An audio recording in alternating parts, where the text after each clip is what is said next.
Lord Lieutenant, distinguished guests, ladies and gentlemen, welcome. Welcome to the 75th annual Chattri service, and it's our 150th year of our inauguration of the Chattri. So, we stand here today to pay homage to the Indian soldiers from undivided India and Nepal who fell whilst fighting for the British in the First World War. Undivided India, or pre-partition India, as is made up of Pakistan, Bangladesh, and parts of Afghanistan.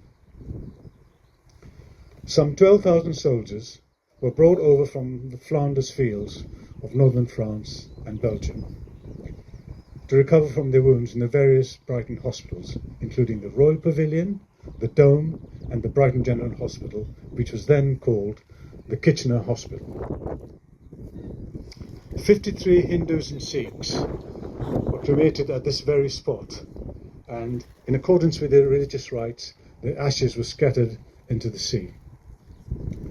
The 19 Muslim brothers in arms were transported to Hostel Common, which is near Woking, near the Shah Jahan Mosque. They were buried there, and since then, the burial ground has now been changed to a peace garden, a beautiful, fitting peace garden, which, if you have an opportunity, you must go. It's a lovely spot. These soldiers were part of 1.5 million strong force of combatants and non-combatants who made their journey from their homeland, from the undivided India to the Middle East, Africa, and Europe.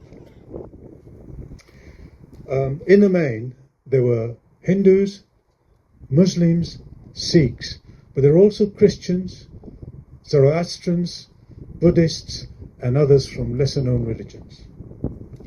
Together, they distinguished themselves by fighting bravely and loyally alongside British troops. Their main duty was to stop the enemy advance and to hold the line. They did this with great fortitude and bravery. Along the way, they picked up many citations for bravery, including Victoria Crosses and Indian Orders of Merit, which are equivalent to the Victoria Crosses within the Indian Army. So they were prepared to sacrifice themselves for a cause they knew little about in faraway alien lands to them.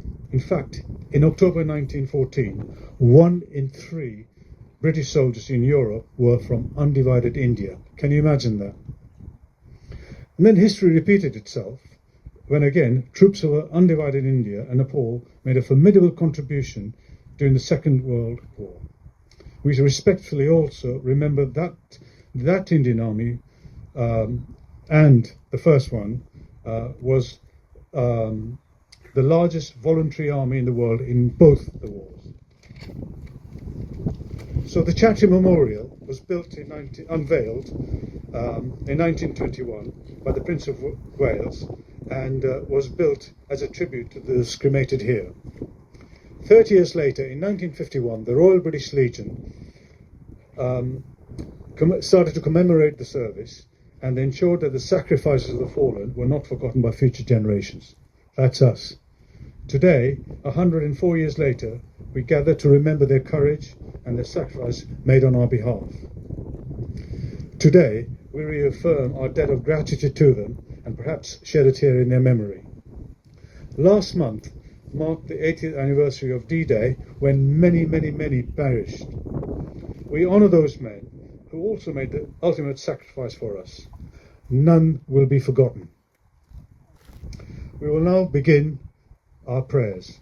Please be upstanding, and I invite the Granthi from the Guru Granth Sahib Gurdwara, Hounslow, to begin the prayers.